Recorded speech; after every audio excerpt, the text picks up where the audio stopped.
नमस्कार, मैं हुसैन रिजवी। नमस्कार, मैं हूं मीनाक्षी जोशी। है दर्द ऐसा कि सहना है मुश्किल और दुनिया वालों से कहना भी है मुश्किल। क्या बात है हुसैन, बड़े शायराना अंदाज में आपने शुरुआत कर दी, लेकिन ये दर्द है किस बात का जो आप बयान नहीं कर पा रहे हैं? मीनाक्षी, ये हाल बहुत से लोगों का है जो अपना दर्द बयान नहीं कर पाते, और खासतौर से वो लोग जो अस्थमा से परेशान हैं। मुझे लगा आपका कोई निजी दर्द तो नहीं है। नहीं, बिल्कुल नहीं, यहाँ कुछ भी मेरा निजी नहीं है। हम सब एक परिवार हैं और परिवार की तरह से हम यहाँ पर इकट्ठा भी होते हैं और पूरे देश को जोड़ते हैं इस कार्यक्रम के जरिए। तो देखिए किस तरह पहाड़ों में मीनाक्षी बर्फबारी हो रही है, उसकी वजह से मैदानी इलाकों में सर्दियां सितम ढा रही हैं। इसके साथ साथ एलर्जी, जुकाम, कोल्ड फ्लू के मामले तेजी से बढ़ रहे हैं। सबसे ज्यादा दिक्कत इस मौसम में अस्थमा के मरीजों को होती है। एक तरफ सर्दी बढ़ रही है हुसैन, आप ठीक कह रहे हैं, और दूसरी तरफ कोरोना के केसेस भी बढ़ते जा रहे हैं। ओमिक्रॉन के मामले भी 200 के करीब पहुंचने वाले हैं, जिससे कोरोना की थर्ड वेव का खतरा मंडराने लगा है, और ऐसे में थोड़ी सी असावधानी जिंदगी पर भारी पड़ सकती है। वैसे लोगों की नजर में अस्थमा एक बहुत आम सी, एक कॉमन सी बीमारी है, लेकिन जो ना तो पूरी तरह से पीछा ही छोड़ती है और ना ही ढंग से इंसान को जिंदगी जीने देती है। बिल्कुल ठीक बात। अस्थमा एक रेस्पिरेटरी डिसऑर्डर है। लंबे वक्त से चली आ रही इन्फ्लेमेशन सांस की नली को सिकोड़ देती है, जिससे सांस लेने में दिक्कत होती है। वायरल इन्फेक्शन हो गया हो या फिर एलर्जी, सर्दी की वजह से कई बार हालत गंभीर बन जाती है। वैसे तो अस्थमा का अंदाजा तुरंत लग जाता है, लेकिन बहुत बार ऐसा होता है कि इसकी गंभीरता को हम समझ नहीं पाते। अगर बार बार खांसी आती है, खांसी रुकने का नाम नहीं लेती, सांस लेने में कुछ आवाजें आप फील कर रहे हो, सीटी जैसी आवाज निकल रही हो, सीने में जकड़न, भारीपन सा महसूस होता हो, सांस फूलने लगे, जरा सा जीना चढ़ना मुश्किल हो जाए, तो आप ये समझ लीजिए कि आप अस्थमा के शिकार हो रहे हैं और आपको फौरन अपने डॉक्टर से कंसल्ट करने की जरूरत है। और फौरन एहतियात के साथ साथ योग गुरु स्वामी रामदेव के संरक्षण में भी आने की जरूरत है, जिनके पास फेफड़ों को फौलादी बनाने के तमाम उपाय हैं। पिछली सर्दी और कोरोना की लहर में लोगों ने उनके यौगिक ताकत को देखा, और आज इस शंखनाद के साथ कार्यक्रम का आगाज।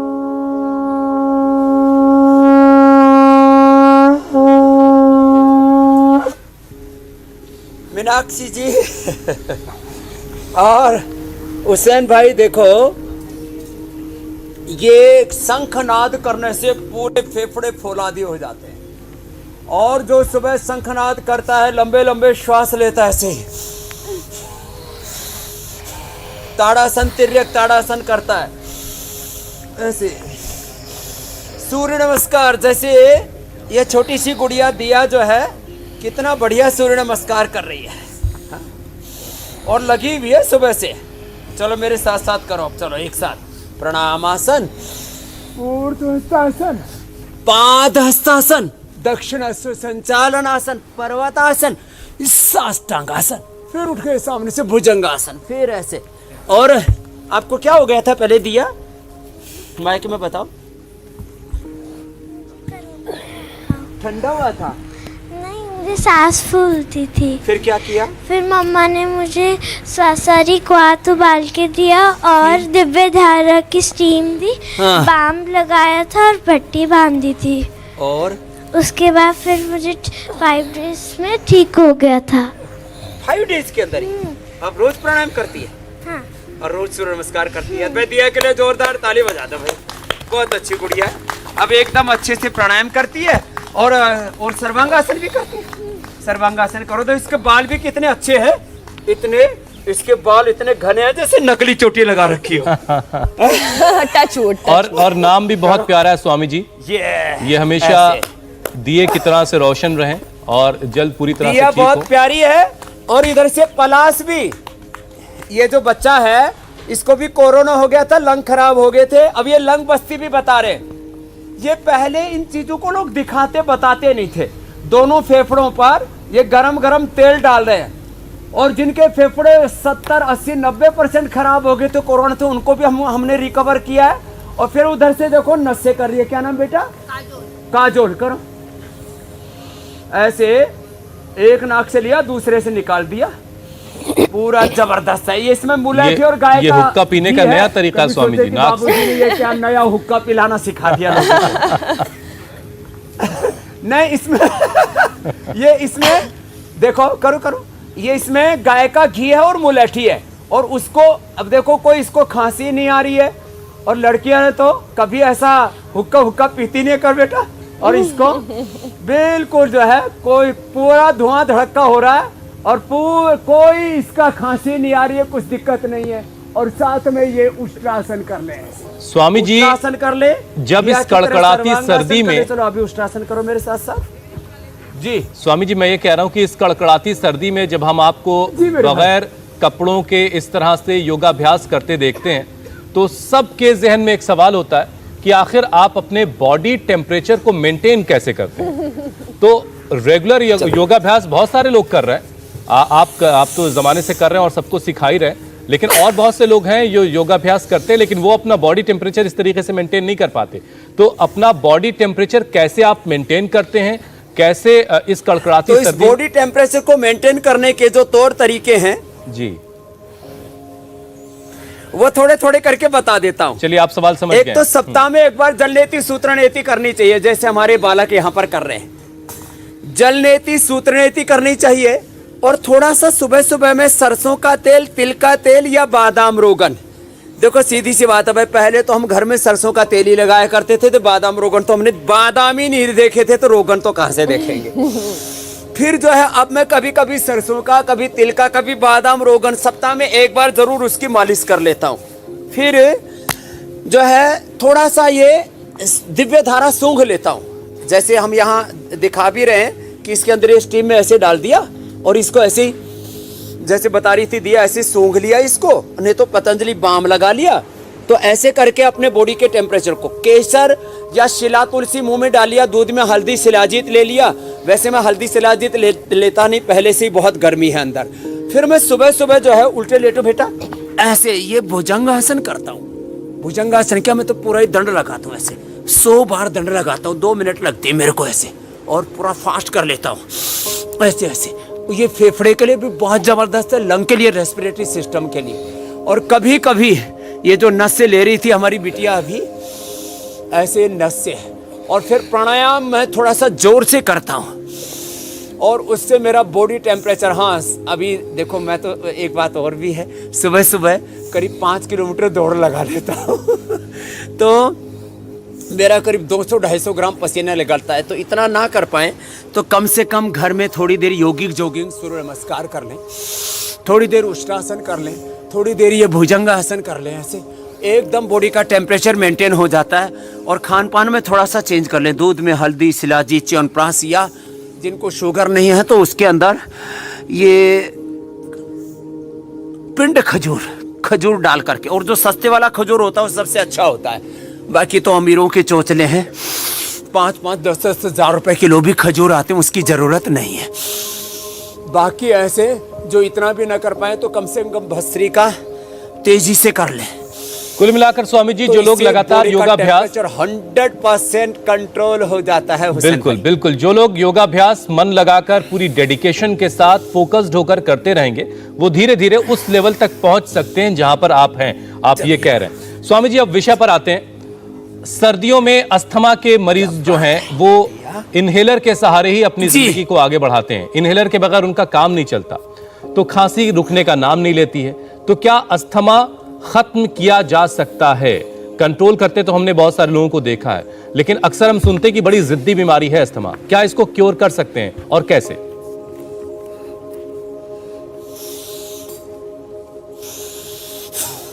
देखो ये सबसे बड़ा महामंत्र है, लेस ऑक्सीजन सप्लाई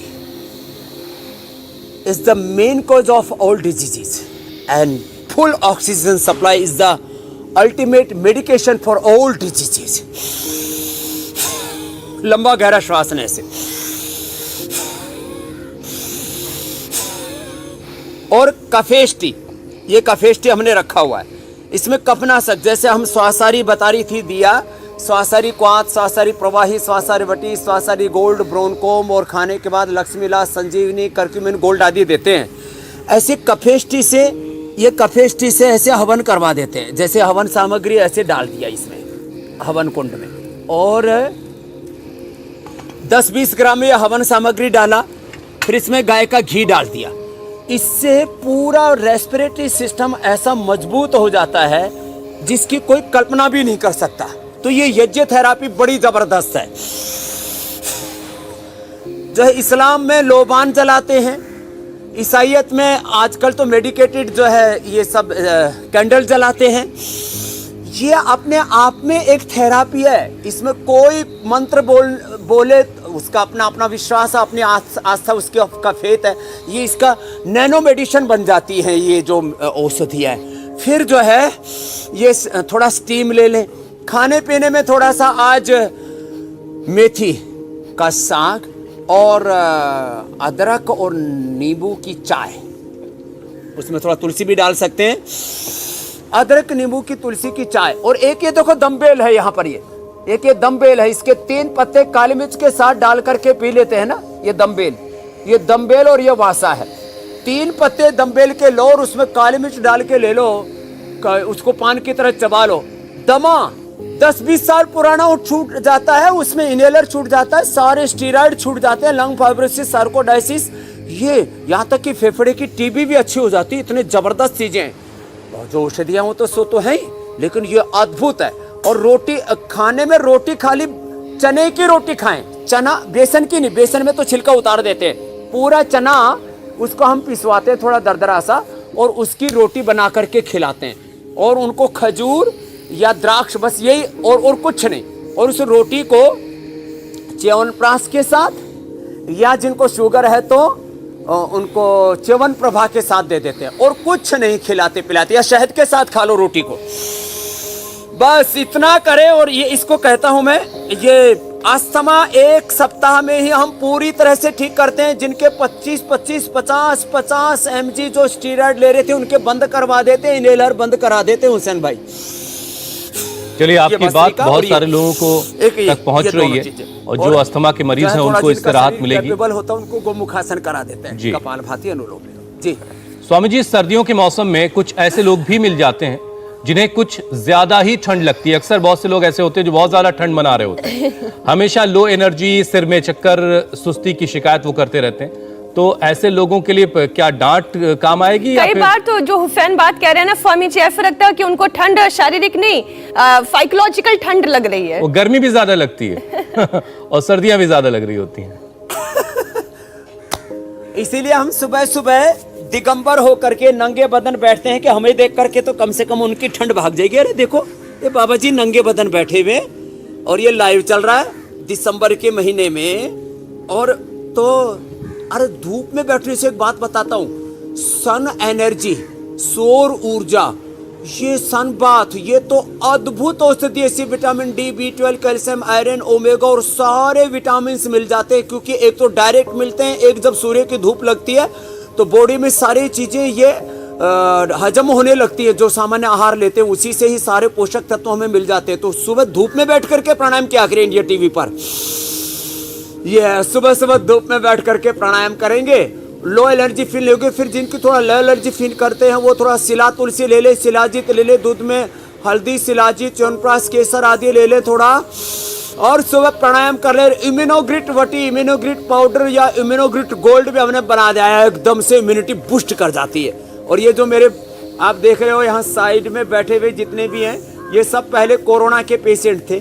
सब ने कोरोना को हराया हुआ है। कोरोना किस ने हराया, एक बार हाथ उठाना। ये सारे के सारे कोरोना हरा करके बैठे हुए, छोटे बच्चों से लेकर के बड़ों तक। और एक बार तेरी फूंक में कितनी ताकत आ गई, सारी मोमबत्ती बुझा के दिखा जरा। हाँ, एक फूंक में बुझाना था, खैर इसने तो अब किसी किसी की तो एक फूंक में 10-10 मोमबत्ती बुझा देते हैं, और 1 मिनट तक लगातार शंख बजा लेते हैं। अब लोग अभ्यास कर रहे हैं कि लंबा श्वास भरा और ऐसे,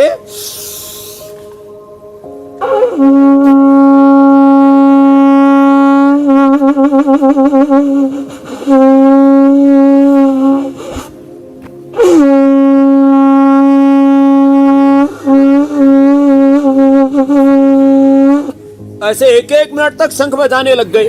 तो उससे एकदम से उनका जो ब्रेथ पावर है, पावर ऑफ ब्रेथ, वो एकदम बढ़ जाता है। श्वसन तंत्र जितना मजबूत होगा उतना ही कोरोना से, चाहे वो कोई भी वेरिएंट हो, ये ये ओमिक्रॉन का एक, मैं कहता हूं ठीक है इसका संक्रमण रेट ज्यादा होगा, लेकिन ये सर्दी जुकाम की तरह है। लेकिन भाई कमजोर आदमी को तो सर्दी जुकाम यही मार देती है।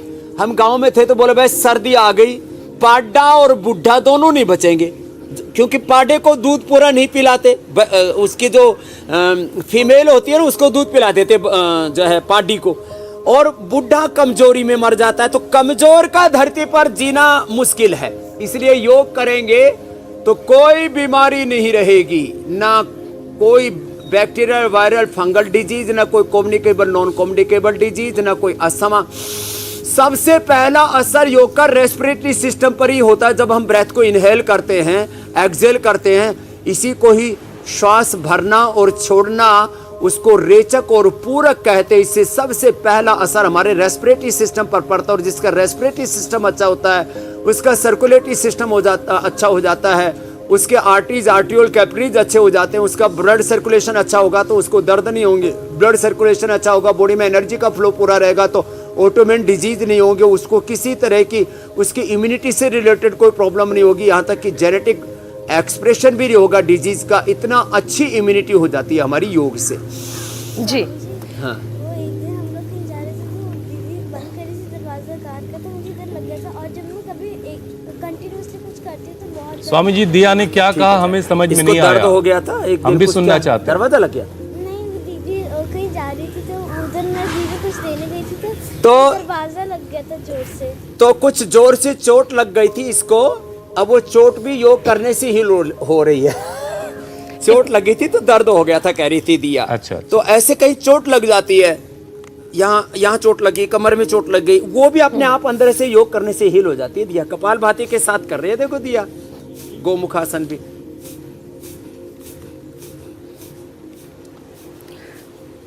अच्छा स्वामी जी, ओमिक्रॉन की वजह से थर्ड ऐसे वेव का बच्चों खतरा को भी योग है, करने का अभ्यास करवाते जी। और जो एक्सपर्ट्स हैं स्वामी जी वो ये कह रहे हैं कि फरवरी तक थर्ड वेव आ सकती है।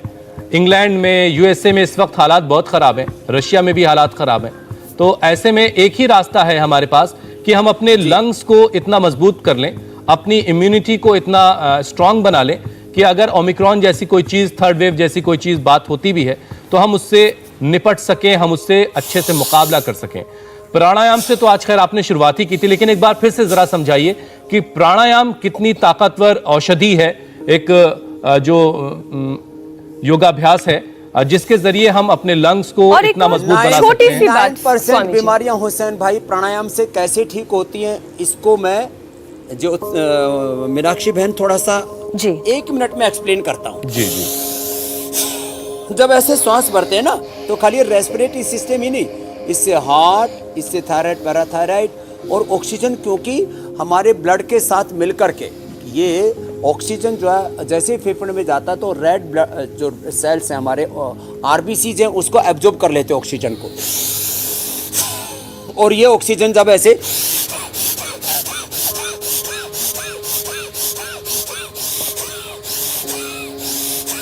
ये जब पूरा जाता है और इसमें जब ये हम दिव्य धारा आदि चीज़ें डाल देते हैं जिसमें पीपरमेंट है, अजवाइन है, इसमें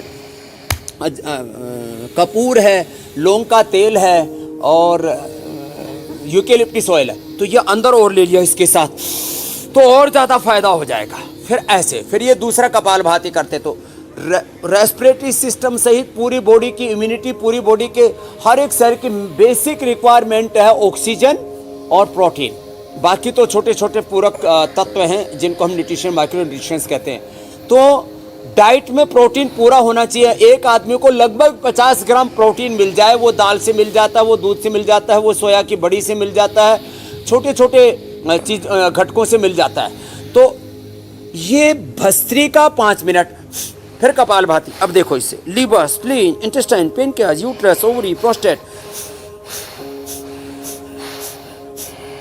एक साथ सारे इंटरनल ग्लैंड्स, मैंने reproductive, excretory, digestive system, liver, kidney, spleen, intestine, pancreas, uterus, ovary, prostate, lung, फिर हार्ट, थायराइड, पैराथायराइड, मूलाधार से सहस्रार तक सारे अष्टचक्र एक कपालभाति से एक्टिवेट हो गए।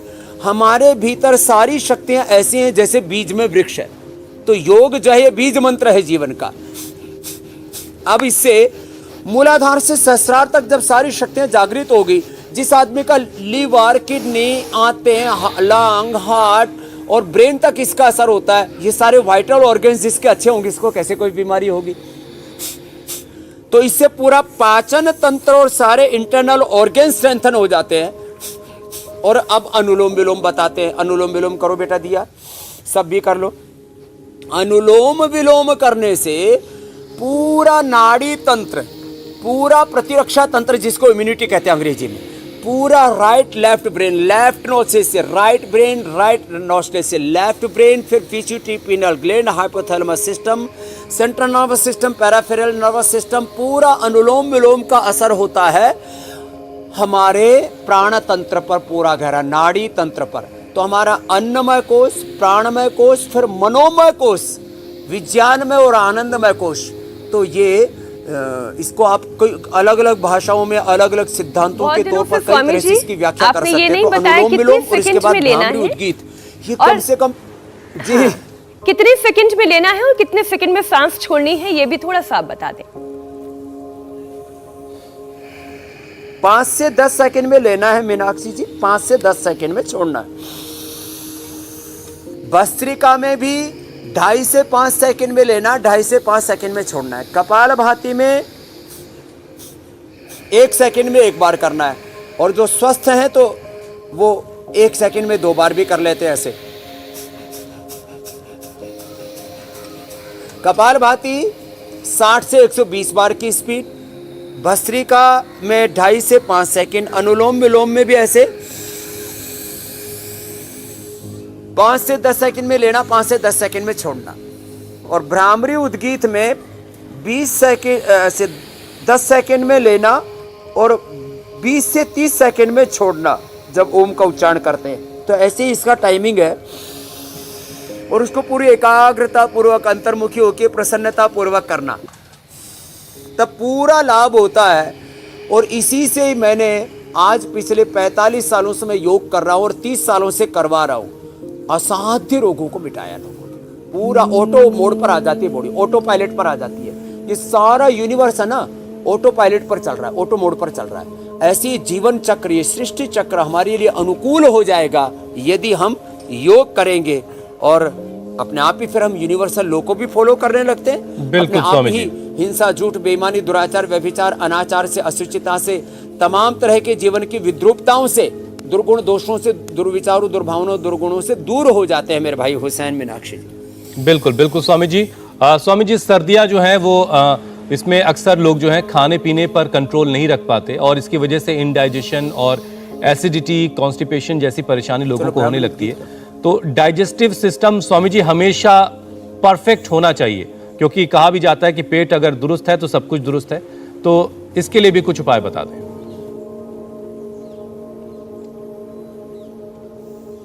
तो पेट के लिए तो मात्र 3 आसन कर ले।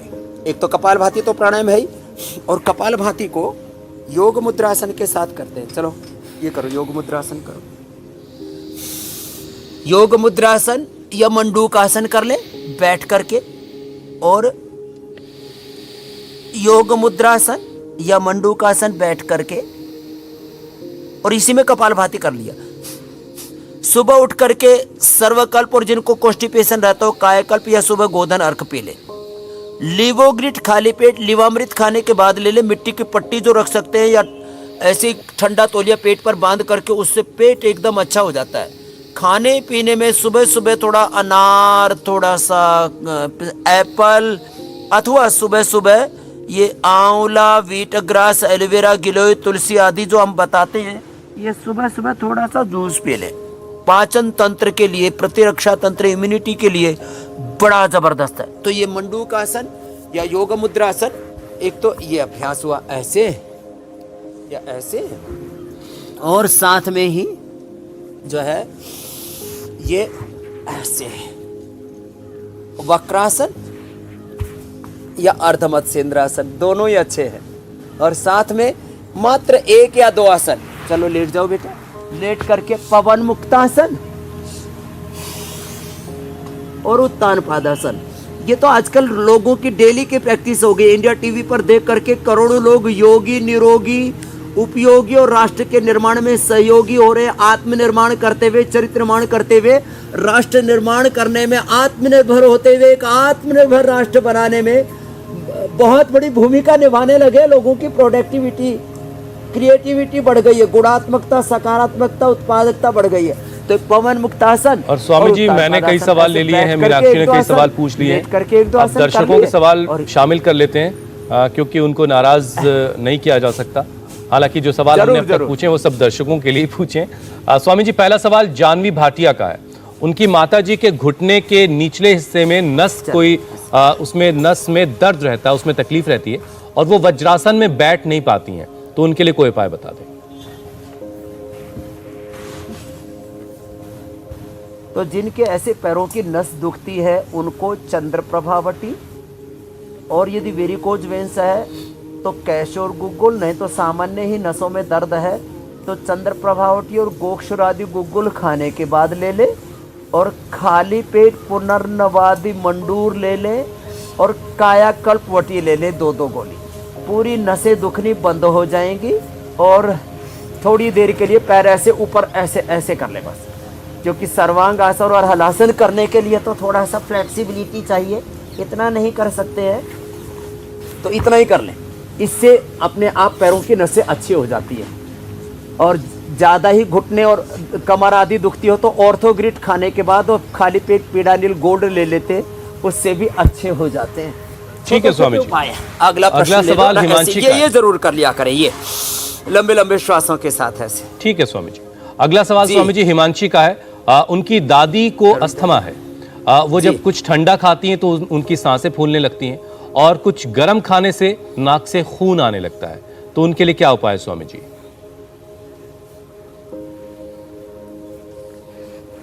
तो उनके लिए गर्म खाने से खून आने लगता है तो औषधि भी थोड़ी थोड़ी लिया करें। वो स्वासारी गोल्ड ना लेकर के स्वासारी वटी या स्वासारी क्वाथ या स्वासारी प्रवाही ले ले या सीतोपलादि ले ले, बहुत सौम्य प्रकृति का होता है। और वो जैसे हम कहते हैं ना लक्ष्मीला, संजीवनी, करक्यूमिन गोल्ड, इसकी 2-2 गोली वो 1-1 गोली खा लिया करे। और वो थोड़े दिनों तक जो है खजूर कल्प, द्राक्ष कल्प या बेसन की रोटी, जैसे आज मैंने कहा च्यवनप्राश या च्यवनप्रभा के साथ जो डायबिटीज़ वाले हों या हनी के साथ ऐसे ये खा लिया करें। या मेथी का साग, या जैसे हमने एक दिन बताया था हल्दी की सब्जी या एलोवेरा की सब्जी, ये बड़ी ज़बरदस्त चीज़ें हैं, ये अंदर से बॉडी को पूरा स्ट्रेंथन कर देती हैं। तो ऐसे छोटे छोटे उपाय अपना लेंगे। जिनको ज़्यादा कि कफ की दवाई खाई या वात की दवाई खाई और जिनका पित्त बढ़ जाता है, उनको प्राणायाम भी आराम आराम से करने चाहिए और कफेष्टि से उनको हवन करना चाहिए। इससे उनकी आंतरिक ऊर्जा बहुत ज़्यादा बढ़ जाएगी। और दिव्य पेय पीना चाहिए उनको दिन भर, थोड़ा थोड़ा दिव्य पेय पिए, ज़्यादा नहीं, थोड़ा सा दिव्य पेय डाला। अकेला पानी भी कफ करता नहीं तो ये अस्थमा 100% अच्छा हो जाएगा, कफ कोल्ड। और ये हिमांशी के साथ साथ और भी दिव्यांशी, प्रियांशी, सबका जिनका भी प्रॉब्लम है कफ कोल्ड का, सबका ठीक हो जाएगा। हुसैन भाई, सबकी दादी नानी अच्छी रहेंगी, सेहतमंद रहेंगी। स्वामी जी, अगला सवाल है रोहिणी का। उनकी माताजी को 8 महीने पहले कोरोना हो गया था, जिसकी वजह से उनका 50% लंग्स डैमेज हो गया। अब वो चाहती हैं कि योग के जरिए, आयुर्वेद के जरिए लंग्स ठीक हो जाए, हेल्दी हो जाए।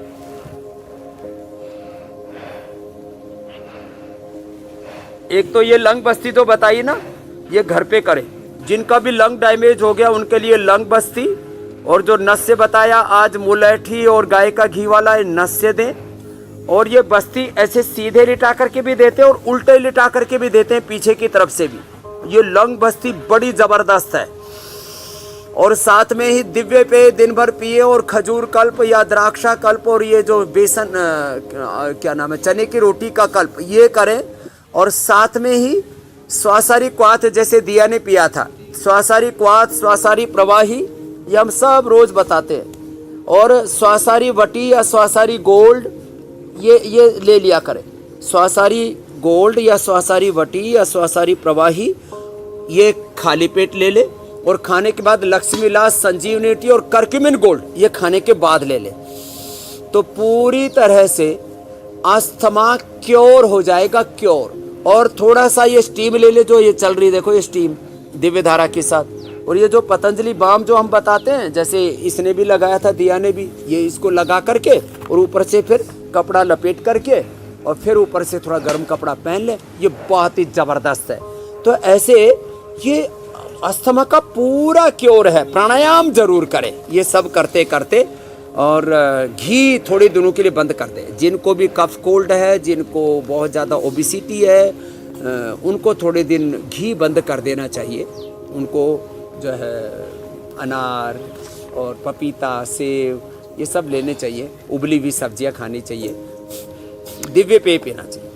ठीक है स्वामी जी।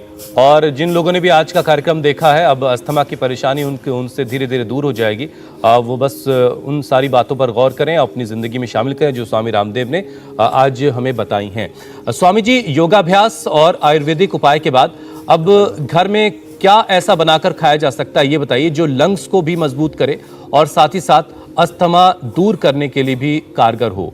जाहिर सी बात है, टेस्ट का तो ख्याल आप रखते ही रखते हैं। तो अब पाक शास्त्र की बारी है स्वामी जी। तो देखो, कपालभाति अनुलोम विलोम करने के साथ साथ एक चीज जो बहुत महत्वपूर्ण है, नस्य।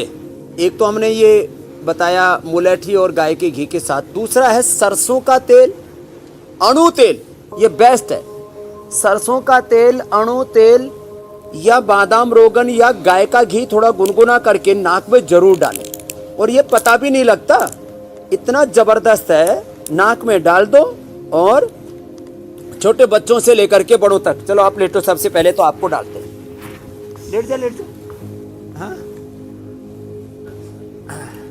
चलो अब छोटी गुड़िया को भी देखो, इसको ऐसे 2-2, 3-3 बूंद डाल दिए, पता ही नहीं लगा। आँख खोल ले बेटा, हाँ घबरा मत। तो ऐसे छोटे बच्चों को भी डाल सकते हैं। अब आती है बात खान पान की। खान पान में आज हमने बहुत तैयारी कर रखी है, हमारी बहनें बहुत देर से लगी हुई है। क्या नाम है बेटा? हैं? मोनिका जी लगी हुई है बहुत देर से चूल्हा चाकी लगा करके। और आपका सपना जी, तो ये तो बाजरा, आज मिट्टी के घड़े में कुछ बन रहा है, रोटी तो कई बार बताई। अब ये चना को ना, चने को अब चने की रोटी बना रहे हैं, और ये तो हाथ से ही बना रही है हमारी बहुत अच्छी बहन है। और इसने तो पूरे टिक्कड़ बना करके रख दिए, क्योंकि जमात तो बहुत बढ़िया खाने वालों की आज।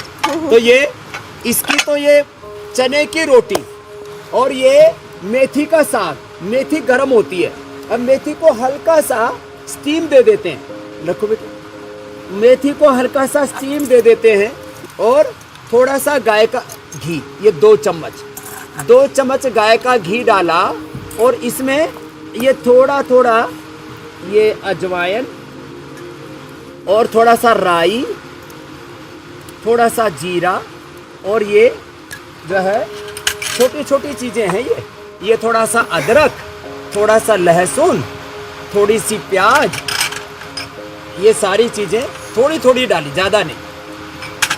और हाँ, हींग तो छुप ही गया। ये हींग बड़ा ज़बरदस्त है। ये हींग जो है, ये कफ के लिए भी और वात के लिए भी। और फिर इसमें ये डाल करके, अब ये डाल दिया साग। अब ये साग डाल करके इसकी घुटाई करो। ये अब इसे घोट लो बेटा। और ये देखो, अदरक जो है, ये अदरक और तुलसी, नींबू, ये साधारण सी चीज़ें हैं। ये अदरक जो है, इसको थोड़ा सा कूट करके, ऐसे ही पहले सब घरों में रखा करते थे, अब दोबारा भी रखने लग गए लोग। थोड़ा सा ऐसे कूट करके, और फिर इसको डाल दिया, और फिर इसमें गर्म पानी में ही नींबू निचोड़ करके और इसको पी लिया। तो ये भी कफ की बहुत ज़बरदस्त दवा है। और खाने में तिल का तेल या सरसों का तेल का इस्तेमाल करें, रिफाइंड ऑयल नहीं। सरसों का तेल और तिल का तेल, ये कफ के लिए और इम्यूनिटी के लिए जबरदस्त है।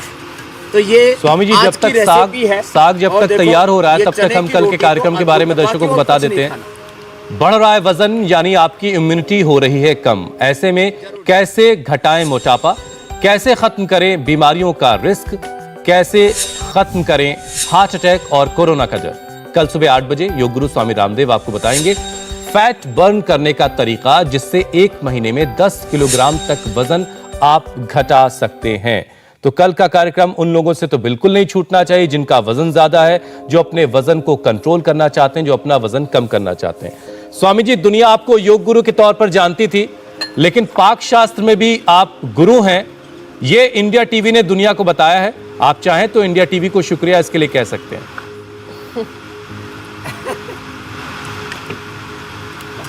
अब देखो, मैंने बोला ये रोटी भी खानी कैसे है, तो इस रोटी को शहद के साथ भी खा सकते हैं, च्यवनप्राश के साथ भी खा सकते हैं, और विदेशों में तो रोटी के साथ में हनी खाते हैं। ये ऐसे च्यवनप्राश के साथ खा लिया। तो आज के बाद किसी को रोहिणी, जो अलग अलग बहनों ने भाइयों ने प्रश्न पूछे, किसी को कफ कोल्ड अस्थमा नहीं रहेगा। जिनको शुगर हो च्यवनप्राश के साथ खाना, बाकी जो है ये शहद के साथ भी खा सकते। विदेशों में शहद ब्रेड के साथ खाते हैं। अरे अपना देश है तो अपने को यही ब्रेड रोटी है, के साथ रोटी खाओ। ब्रेड है, बिल्कुल। तो इसके ठीक है स्वामी जी, अब आपसे अनुमति लेने का वक्त है। हाँ, रोटी के साथ ही हनी खा लिया। बहुत बहुत शुक्रिया, बहुत बहुत धन्यवाद। धन्यवाद। प्रणाम स्वामी जी। इंडिया टीवी हर वक्त हर जगह डाउनलोड करने के लिए सर्च करें India TV news Google play store या ऐप स्टोर पर।